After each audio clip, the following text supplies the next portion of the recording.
Hello sure welcome to ஏன் aquatics. இன்றைக்கி நம்ம வந்து ப்ளூ மார்ஃப்னு சொல்லக்கூடிய கென்னி சிக்லெட்டோட ப்ரீடிங் வீடியோ தான் பார்க்க போகிறோம். ஸோ இது பார்த்திங்கன்னா ஒரு ஆஃப்ரிக்கன் சிக்லெட்ஸ் அண்ட் இது வந்து லேக் மலாவியை சேர்ந்தது. ஓகேங்களா? ஸோ இந்த சிக்லெட்டை ப்ரீட் பண்ணுறது எப்படின்றதான் நம்ம சப்ஸ்கிரைபர் கேட்டிருந்தாரு. ஸோ அதை பற்றி நம்ம பார்க்கலாம். இந்த சிக்லெட்டை ப்ரீட் பண்ணுறதுக்கு முன்னாடி இதில் நீங்கள் தெரிஞ்சிக்க வேண்டிய விஷயம் என்னென்னா, முதல்ல ஜெண்டர் ஐடென்டிஃபிகேஷன். இல்லை ஜெண்டர் ஐடென்டிஃபிகேஷன் கண்டுபிடிக்கணும்னா 6 மந்த்துக்கு மேலே போன ஃபிஷ்ஷஸை வச்சு தான் நீங்கள் வந்து ஜெண்டர் ஐடென்டிஃபிகேஷன் கண்டுபிடிக்க முடியும். ஓகேங்களா? ஸோ இது வந்து ரொம்ப குட்டியாக இருக்கும்போது உங்களால் வந்து கண்டுபிடிக்க முடியாது. ஏன்னா ரெண்டும் பார்க்க ப்ளூ கலரில் தான் இருக்கும். ஸோ வளர்ந்து ரெண்டும் பெருசாகும்போது தான் மேல் கொஞ்சம் ஆரஞ்சு கலர்லேயும், ஃபீமேல் பார்த்திங்கன்னா அதே ப்ளூ கலர்லேயும் இருக்கும். ஓகேங்களா? ஸோ வளர வளர மெயில் கொஞ்சம் கலர் சேஞ்ச் ஆகும், ஃபீமேல் பார்த்திங்கன்னா அப்படியே தான் இருக்கும். ஸோ குட்டிலேருந்து வாங்கி நீங்கள் வளர்த்தி கூட பேர் பண்ணலாம். ஸோ வந்து இப்போ டேங்க் செட்டப் பார்த்தீங்கன்னா நீங்கள் வந்து ஒரு மினிமம் ஒரு 4 ஃபீட் டேங்கை சூஸ் பண்ணுங்கள். ஏன்னா அதில் பார்த்தீங்கன்னா நீங்கள் வந்து ஒரே ஒரு பேர் விட போகிறது கிடையாது, கிட்டத்தட்ட ஒரு 4-5 பேர் விட போகிறீங்க. அதனால தான் ஸோ அந்த 4 ஃபீட் டேங்க் செட் பண்ணிட்டு அதில் வந்து கொஞ்சம் சாண்டு சப்ஸ்ட்ரேட் போடுங்க, நல்லா சாஃப்ட் சாண்டாக இருக்கட்டும். அதுக்கப்புறம் பார்த்திங்கன்னா நல்லா கொஞ்சம் ஸ்மூத்தான ராக்காக இருக்கிறத மாதிரி பார்த்துக்கோங்க. ஸோ அந்த ராக்ஸை வச்சு கொஞ்சம் நிறைய ஹைடிங் ஸ்பேஸை க்ரியேட் பண்ணுங்கள். அப்படி க்ரியேட் பண்ணிவிட்டு சிக்லெட்ஸை வந்து ஆட் பண்ணுங்கள். ஓகேங்களா? அண்ட் நீங்கள் வந்து பேரண்ட்டுக்கு பார்த்தீங்கன்னா ஒரு நல்ல வெஜ்ஜி ஃபுட்டும் அண்டு ப்ரோட்டீன் ஃபுட்டும் ரெண்டும் ப்ரொவைட் பண்ணணும். ப்ரோட்டீன் ஃபுட்டு மட்டுமே போடாதீங்க. ஓகேங்களா? ஆஃப்ரிக்கன் சிக்லெட்ஸை பொறுத்த வரைக்கும் முடிஞ்ச அளவுக்கு வெஜ்ஜி ஃபுட்டு இருக்கிற மாதிரி பார்த்துக்கோங்க.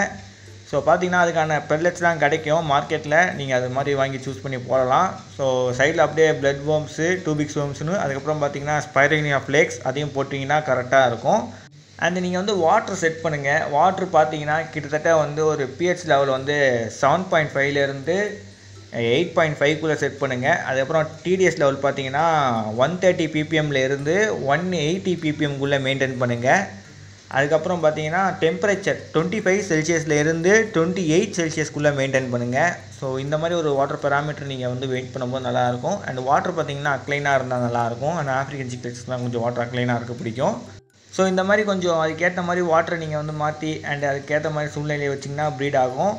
ஸோ வந்து நீங்கள் just rock and sand substrate, pH level and TDS level மட்டும் பார்த்துட்டு டெம்பரேச்சர் மட்டும் பார்த்தாலே ஓகே. ஓகேங்களா?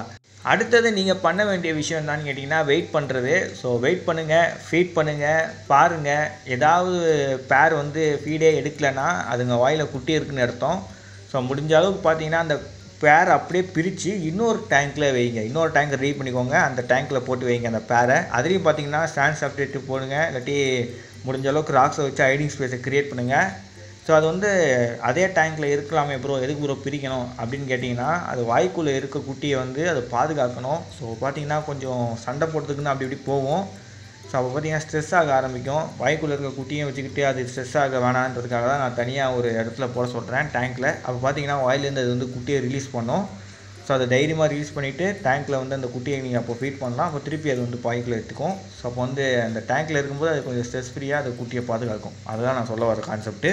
ஸோ ப்ரீட் பண்ணக்கப்புறம் அந்த எக் ஹேட்ச் ஆகிறதுக்கான டேஸ் பார்த்தீங்கன்னா கிட்டத்தட்ட 2 to 3 டேஸ் ஆகலாம். அண்டு ஃப்ரீ ஸ்விம்மிங் ஸ்டார்ட் பண்ணதுக்கு 5 to 7 டேஸ் ஆகலாம். இந்த எக் ஹேட்ச் ஆகிறது வந்து உங்கள் வாட்டரோட டெம்பரேச்சரை பொறுத்து இருக்கும். ஓகேங்களா? அதுக்கப்புறம் குட்டிக்கு வந்து ஃப்ரீ ஸ்விம்மிங் ஸ்டார்ட் பண்ணோம். அப்போ பார்த்தீங்கன்னா நீங்கள் வந்து இன்ஃபோசோரியா இல்லாட்டி வினிகரியில் கொடுக்கலாம். ஸோ குட்டி ஃப்ரீ ஸ்விம்மிங் எப்போ ஸ்டார்ட் பண்ணணும்னு கேட்டிங்கன்னா அது வயிற்றில் இருக்க எக்ஷாக் வந்து ஃபுல்லாத்தையும் காலி பண்ணிவிடும். அப்போ பார்த்தீங்கன்னா வயிறு எம்டியாக இருக்கும். பார்த்தாலே உங்களுக்கு தெரியும் நீங்கள் டெய்லி குட்டியை நோட்டீஸ் பண்ணும்போது. அப்போ பார்த்தீங்கன்னா வினிகரியில் இல்லாட்டி இன்ஃபோசோரியாவை கொடுங்க. அண்ட் லைட்டாக இந்த ஸ்பைரலினா ஃப்ளேக்ஸை வந்து பொடியாக்கி அதை வந்து கொடுங்க. இல்லாட்டி ஸ்பைரலினா வந்து பொடியாகவே கிடைக்கும் பவுடர் ஃபார்மேட்லேயும் கூட. அதே வந்து லைட்டாக அந்த குட்டி இருக்கிற இடத்துல வந்து போட்டு விட்ருங்க. ஸோ ரொம்ப இதை வந்து ஃபீட் பண்ணிடாதீங்க, கொஞ்சம் அளவாக ஃபீட் பண்ணுங்கள். அண்டு வந்து பார்த்தீங்கன்னா குட்டி இருக்கிற டேங்க் வந்து டெய்லி ஒரு 20% வாட்டர் சேஞ்ச் பண்ணுங்கள். ஏன்னா குட்டி இருக்க வாட்டர் பார்த்தீங்கன்னா ரொம்ப க்ளீனாக இருக்கணும். ஓகேங்களா? ஸோ டெய்லி 20% வாட்டர் சேஞ்ச் பண்ணுங்கள். அண்டு மீன் கொஞ்சம் கொஞ்சமாக வளர வளர ஃபுட் அப்கிரேட் பண்ணுங்கள். பிளட் வேர்ம்ஸ், டூபிக்ஸ் வேர்ம்ஸ் போங்க, இல்லாட்டி மைக்ரோ வேர்ம்ஸ்க்கு அப்கிரேட் பண்ணுங்கள். ஸோ அப்படியே கொஞ்சம் கொஞ்சமாக ஃபுட் அப்கிரேட் பண்ணுங்கள். அண்ட் டேங்க் சைஸையும் அப்கிரேட் பண்ணுங்கள். ஓகேங்களா? ஸோ இப்படி தான் வந்து நீங்கள் வந்து ப்ரீட் பண்ணணும். ஸோ இது வந்து என்னோட தேரி, என்னோட மெத்தட் இது. நான் ஓகேங்களா, நான் இது வரைக்கும் கென்னி சிக்லெட்டாக ப்ரீட் பண்ணது கிடையாது. நான் வாங்கினா நான் இப்படி தான் ப்ரீட் பண்ணுவேன்.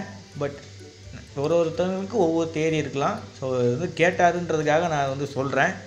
பட் நான் இது வரைக்கும் இதை வந்து ப்ரீட் பண்ணது கிடையாது. நீங்கள் இதை வந்து ப்ரீட் பண்ணும்போது பல ஃபெயிலியர்களை சந்திக்கலாம்.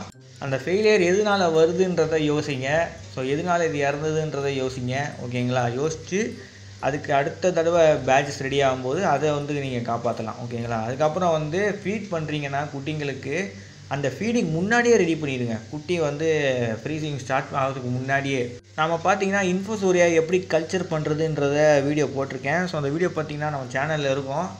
முடிஞ்சால் நான் வந்து டிஸ்கிரிப்ஷனில் கொடுக்குறேன். அப்படி கொடுக்கலன்னா நீங்கள் வந்து சேனல் வீடியோஸில் போய் செக் பண்ணி பாருங்கள், இருக்கும். இல்லாட்டி இன்ஃபோசோரியா கல்ச்சர்னு போட்டு பை ஈடன் அக்வாட்டிக்ஸ் இல்லை ஈடன் அக்வாட்டிக்ஸ் சேனல் அப்படின்னு போட்டிங்கன்னா கூட வரும்.